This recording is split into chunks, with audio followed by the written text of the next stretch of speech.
Ya está en línea Alicia Castro. Nos da un gran gusto saludarte, Alicia querida. ¿Cómo estás? Buen día. Buen día, Cintia. Bien, estaba escuchando atentamente tu poesía de Benedetti y me imagino que cuando hablas de enamorar o lo estabas refiriendo a un electorado, no a una mujer o a un hombre, ¿no? Y tal vez sí, ¿no? Viste cómo es la poesía, que te lleva por destinos, pero siempre te sostiene y te agarra la mano. ¿Cómo te sentiste frente a estas elecciones? ¿Cómo estás en este momento del tiempo, Alicia? Bueno, ha habido evidentemente una remontada respecto a las PASO del Frente de Todos, que ganó en 9 provincias, en Salta, en Catamarca, en Santiago, en San Juan, en La Rioja, en Formosa, en Tucumán, en Chaco. Un gran desempeño en Tierra del Fuego, ¿no? Celebramos el esfuerzo del gobernador Melella. Ha habido casi un empate técnico en la provincia de Buenos Aires, un gran logro de Axel Kicillof, recuperar las bancas en el Senado, y creo que en general este resultado descoloca a quienes soñaban con un golpe blando, que no son pocos, y pone en ridículo a Mauricio Macri cuando habló ayer de una transición, ¿no? Yo vi un tuit tuyo que vos ponías transición lo que... Claro, que fueron las declaraciones políticas de ayer, porque Macri copó la agenda, porque claro, violó la veda, ¿no? Entonces copó la agenda política y planteó que había 2 años difíciles y que la transición, efectivamente, lo que iba a ser ordenada. Sí, de cualquier modo, yo voy a señalar algunas cosas que me preocupan mucho y que nos preocupan mucho, ¿no? Alberto Fernández es el segundo presidente después de Fernando de la Rúa que pierde las primeras elecciones de medio término. Eso me parece que es un dato a tener en cuenta para quienes integramos el Frente de Todos, ¿no? La situación en el Congreso, en el Senado, no queda fácil, por más que Massa se alegró de que sigamos siendo la primera minoría, sobre todo porque garantiza la presidencia. Me llamó la atención el modo de decirlo, ¿no? Pero bueno, igual a mí no me gustan los discursos de Massa. Dijo, le informo al presidente, como si el presidente no supiera que seguimos siendo la primera minoría en el Congreso. Pero tenemos 119 diputados, Juntos por el Cambio tiene 116 diputados y necesitamos 129 almas sentadas para que haya quórum, ¿no? La ultraderecha, entre Milei y Espert, van a tener 5 diputados, que supongo que van a correr por derecha a Juntos por el Cambio, o tendrán un comportamiento, en todo caso, imprevisible.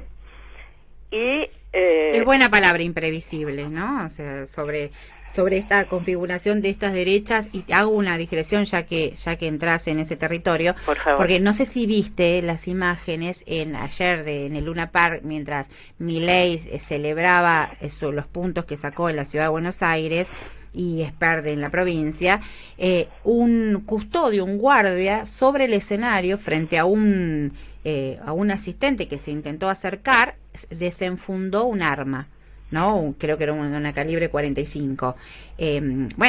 Digo, es un hecho que me parece que no hay que naturalizarlo, y lo conecto con esto que vos decís de imprevisible. Se puede esperar cualquier cosa de esa derecha. Sí, claro que lo vi, me parece una foto, ¿no?, de la ultraderecha en la Argentina y en el mundo, ¿no? El crecimiento del odio, del fascismo, del racismo, es insólito, pero además era insólito la impasividad de los propios candidatos, ¿no?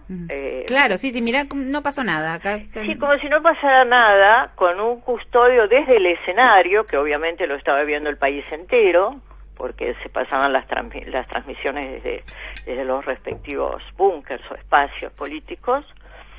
Estaban todos impasibles mientras el custodio, efectivamente, desde el escenario desenfundaba un arma. Estaba por desenfundar un arma, ¿no? Con la mano en el arma. Ahora, ¿cuándo crecen estas expresiones de ultraderecha en el mundo? Crecen cuando no hay alternativas.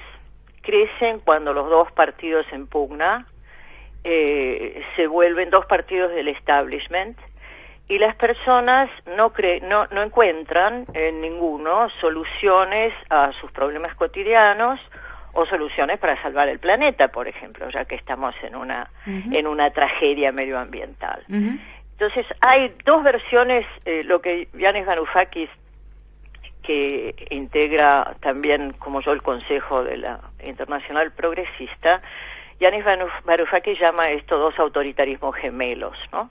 Que uno más nacionalista, el otro más liberal, y el resultado es que aparecen estos exabruptos de la política.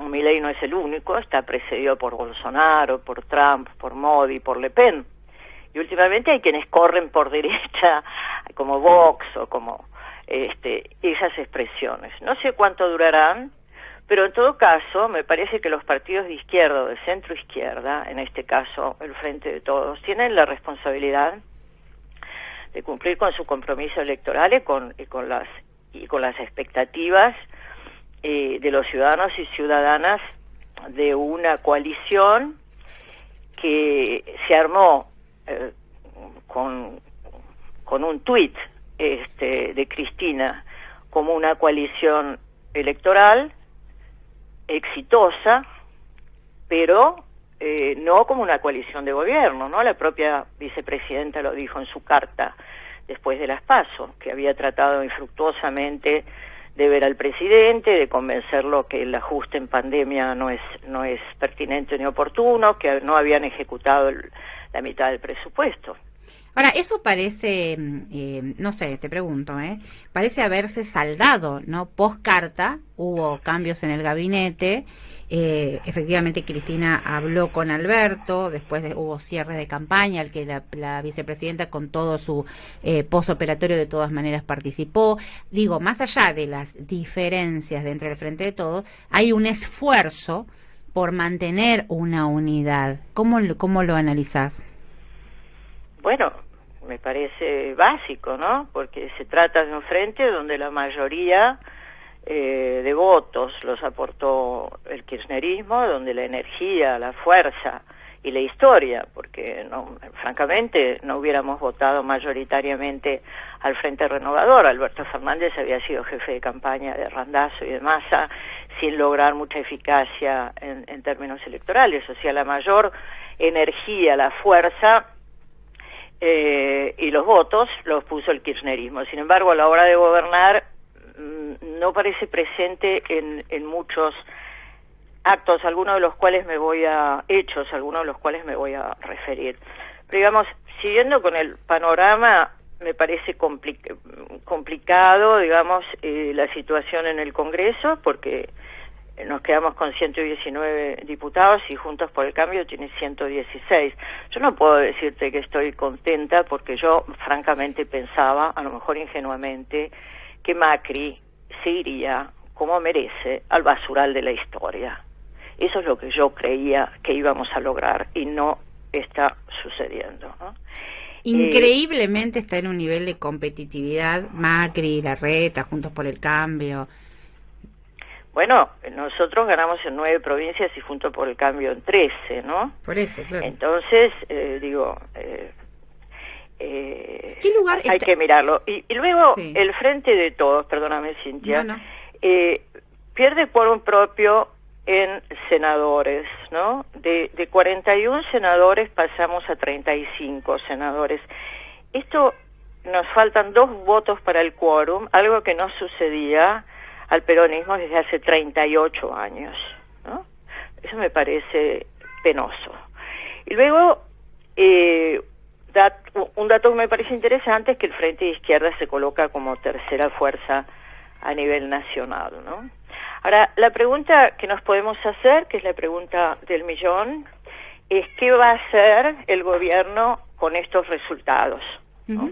Claro. ¿Cuál es la lectura y cuáles son las acciones a seguir? Yo creo, y lo creo desde el principio de la pandemia, que sobre todo enfrentados a una crisis de enorme magnitud económica, social, sanitaria, desastre medioambiental, es un momento para tomar grandes gestos de justicia social y grandes gestos de justicia fiscal, que ahora se van a hacer aún más difíciles con menos votos, ¿no? Para empezar, lo primero que hizo Alberto Fernández anoche y que lo venía preanunciando es un llamado a un acuerdo, diálogo con los trabajadores, los empresarios y la oposición. ¿Cómo ves ese llamado? Y ese llamado, y otra cosa que anunció fue un proyecto de ley de un plan económico que contenga los acuerdos alcanzados con el Fondo Monetario Internacional.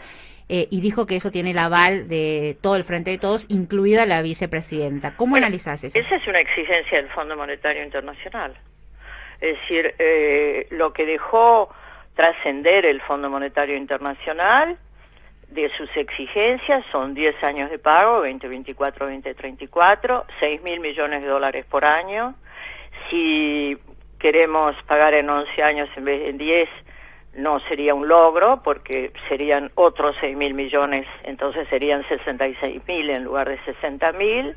No hay retoques, no hay reducciones de tasa, no se admite el término sobre tasa, no hay quitas, hay revisiones anuales con una oficina del Fondo Monetario instalada en la Argentina. El Fondo Monetario no se convirtió en la Cruz Roja ni en Amnesty International. No, pero Alberto lo plantea con el acuerdo de todo el frente y un proyecto de ley en el Congreso. Claro, pero justamente una de las exigencias del fondo, que yo lo dije hace un tiempo, es que el acuerdo lo debe ratificar el Congreso.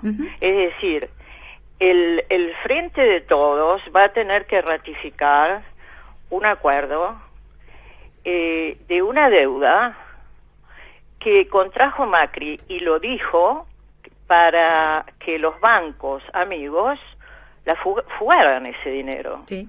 Entonces, y luego eso está fuera de la ley, fuera del sentido común, porque ese endeudamiento no fue aprobado por el Congreso Nacional, 1, y 2, viola los propios estatutos del fondo, porque el fondo sabía que estaba prestando para la fuga, y por otro lado sabía que esa deuda es impagable. Entonces, cuando el presidente dice que pone el acuerdo con el Fondo Monetario Internacional como eje de la cuestión económica, desde mi punto de vista, no es lo más deseable, ¿no? Porque el presidente habló en ese discurso, un discurso raro para después de una elección, ¿no? Un discurso sin ninguna clase de pasión. No se sabía si estaba aludiendo a ganar o perder, francamente. Y habló de atender las prioridades y las necesidades reales de la gente. Eso dijo Alberto Fernández. ¿Es la prioridad pagar al Fondo Monetario Internacional? ¿O nuestra prioridad es que los argentinos coman 3 veces por día, que los niños tengan zapatos para caminar a la escuela, que los mayores puedan comprar sus remedios y que no haya gente durmiendo en la calle? Expresamente reiteró varias veces que iba a ser sin ajuste cualquier acuerdo. Claro, pero Cintia, ¿sabés qué? Los Reyes Magos son los padres. El Fondo Monetario Internacional, si nosotros tenemos que pagar 6.000 millones de dólares por año, es ajuste, porque en la Argentina hay ya el 40% de pobres y 1 de cada 4 niños es pobre. Entonces, cuando se dice que no vamos a pagar al fondo con el hambre del pueblo, la verdad es que no parece que pueda ser posible. Esa es una deuda impagable, es una deuda que tendría que ser auditada, y como dicen muchos especialistas en deuda, como por ejemplo Alejandro Olmos, que tiene ya 2 generaciones estudiando y hablando de la deuda odiosa, es un acuerdo que tendría que haber sido, un endeudamiento que tendría que haber sido auditado, no sentarse a pagar lisa y llanamente. ¿Crees que no habría que pagar al fondo? Bueno, creo que no hay que levantarse del asiento, creo que hay que seguir negociando, pero creo que no hay que estar apurado y creo que hay que auditar la deuda. Eso es lo que creo, ¿no? Creo que no hay que apurarse. Sobre todo Macri ha reconocido explícitamente que contrajo esa deuda para pagar a los bancos que se la fugaban porque tenían miedo que ganara el kirchnerismo. Entonces nos ha dado un elemento, desde mi punto de vista, ideal para acudir a tribunales internacionales y nacionales, ¿no? Entonces, cuando que el acuerdo con el fondo pase por el Congreso es una paradoja, porque el endeudamiento no pasó por el Congreso. Y ahora lo vamos a llevar al Congreso para que Juntos por el Cambio nos vuelva a decir cómo hay que pagar al fondo de una deuda impagable y odiosa que contrajo. Me parece una situación muy rara. Alicia, ¿qué tal? Buen día, la Longi, te saluda. Siguiendo con este tema, por un lado, el gobierno lo que dice es que de esta manera, llevándolo al Congreso también, se ratifica y se hace un acuerdo de Estado, como un programa de Estado o una política de Estado, como va a ser ese pago al Fondo Monetario Internacional. Y por el otro también, mientras no se acuerda, mientras sigue la negociación, que entiendo es lo que debería suceder, los vencimientos se siguen sumando, acumulando y son, ya a partir de marzo del año que viene, son realmente prohibitivos y generarían aún peores consecuencias a la economía, una situación completamente difícil, ¿no? No todos piensan lo mismo que vos. Nosotros en la Internacional Progresista a nivel internacional y a nivel nacional tenemos personas que analizan la deuda desde otro punto de vista. Sí, una deuda que se contrae sin un endeudamiento que se contrae, sin participación del Congreso, es decir, sin participación del pueblo, sin participación de los representantes del pueblo ni de los representantes de las provincias. Si se contrae una deuda odiosa, fuera de los estatutos del fondo, y si se contrae una deuda impagable, y eso se convierte en política de Estado, estamos fritos. No creo que sea lo más oportuno. Y además tiene que aprobarlo Juntos por el Cambio, que la contrajo para fugarla y para ayudar a sus amigos y para reírse del pueblo argentino y para hipotecar el futuro de nuestros hijos, nietos y bisnietos, 100 años. Y el Frente de Todos, que apoyando un pago de usura al Fondo Monetario Internacional, pulveriza su base electoral. No me parece una buena idea, ¿no? Alicia, te cambio un segundito porque estamos con los límites de tiempo, pero estamos disfrutando también muchísimo escucharte. ¿Qué lugar sentís vos que ocupás dentro del Frente de Todos? Bueno, yo hace como un año, más de un año, he manifestado mi crítica, sobre todo mis críticas, sobre todo en una materia que conozco bien y en la que trabajo desde hace mucho tiempo, que es la política exterior. Por eso renuncié a la designación que me había honrado como embajadora ante la Federación Rusa. Además tenía muchos planes, como que la Argentina ingrese a los BRICS, que espero que logre nuestro embajador Swain. Pero francamente no acompaño la política exterior. Y ahora justamente ha habido un hecho gravísimo que quiero resumir, ¿no? Hace poco tiempo el embajador Stanley de Estados Unidos, designado para Argentina, dijo que aún el gobierno de Alberto Fernández no ha seguido la política de Estados Unidos respecto a Venezuela, a Nicaragua y a Cuba. Eso que desde mi punto de vista tendría que haber significado el no otorgamiento del Placet a alguien que se está metiendo en cuestiones de política interna, que está expresamente prohibido por la Convención de Viena, por el artículo 41 que rige las relaciones diplomáticas, que prohíbe, no es que aconseja, prohíbe meterse en cuestiones de política interna del país receptor.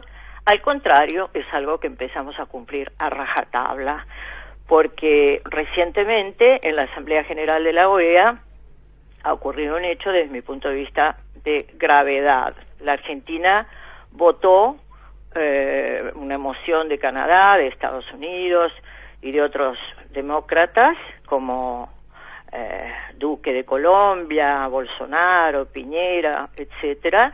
La Argentina votó el no reconocimiento de las elecciones en Nicaragua. Y Argentina tendría que haber hecho un voto de abstención, como hizo México, como hizo Bolivia, en todo caso, y no salirse de nuestros principios rectores en materia de política exterior, que es la no injerencia, la libre determinación de los pueblos y la igualdad jurídica de los estados. Argentina votó con Guaidó, Cintia. Argentina votó con Guaidó, porque Guaidó, o Juan Guaidó, una persona que nunca se presentó como candidato a presidente, nunca tuvo un voto, se autoproclamó en una esquina y está reconocido por varios países del mundo por presión de los Estados Unidos, que lo que no quiere es que integremos un bloque regional, que reconstruyamos el magnífico y potente bloque regional que ayudaron a construir, a forjar Néstor Kirchner, Cristina Fernández de Kirchner. Entiendo y comparto, digamos, además es un giro de la decisión de la Cancillería, que no había tenido esa postura con respecto a Nicaragua y sin embargo efectivamente votó en contra y en disonancia con México y Bolivia, que venía siendo la línea. Ahora, insisto... Pero ¿sabés por qué es grave, Cintia? Es muy grave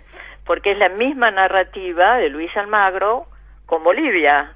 Entonces no podemos decir que estamos de acuerdo y pasearnos con Evo Morales y por otro lado seguir para otro país de Latinoamérica, nos guste o no nos guste, es una cuestión que tienen que resolver los nicaragüenses. Sí, claro. Es exactamente lo mismo. ¿Qué hizo Almagro en la OEA? ¿Cómo hizo un golpe de Estado? No reconoció las elecciones legítimas donde había triunfado Evo Morales. Sí, claro. Eso generó un caos. Sí, entiendo la gravedad y lo que eso implica y tu análisis. Te pregunto concretamente sobre tu referencia, a pesar de esto, dentro del Frente de Todos, porque, corregime si me equivoco, pero el 20 de noviembre, a las 16 horas, en el Espacio Cultural Mujica, allí en Piedras 720, se inaugura un espacio político que te tiene como protagonista, junto a Amado Vudú y Gabriel Mariotto, que se llama Soberanos con X, y entiendo que este espacio político está dentro del Frente de Todos. Sí, es un espacio que concebimos como un punto de encuentro político, un espacio de debate, que falta mucho debate en nuestro frente, un bloque cultural también para dar la batalla de las ideas. Y bueno, nos parece que es un nucleamiento de nuevos, viejos compañeros que no nos resignamos al estado de las cosas ni a la violencia de la desigualdad. Y tiene muchos integrantes ya que considero cuadros muy valiosos, como Fernanda Vallejos, Hernán Arbizu, Pepe Suatela, Mempo Giardinelli, Nahuel Levalle, de la Unión de Trabajadores de la Tierra, Pedro Peretti, que está encabezando una comisión de modelo agropecuario, Cecilia Roth, el Tano Catalano, Jorge Elba, el Frente Milagros Salas, en fin, muchos cuadros políticos que están trabajando ya en distintas comisiones para hacer propuestas, sobre todo porque la política no está tomando, además de problemas centrales, como la pobreza, como la generación de empleo, como la posibilidad de establecer un salario básico universal, como la necesidad de tener una nueva constitución, porque con las reglas del siglo pasado o antepasado,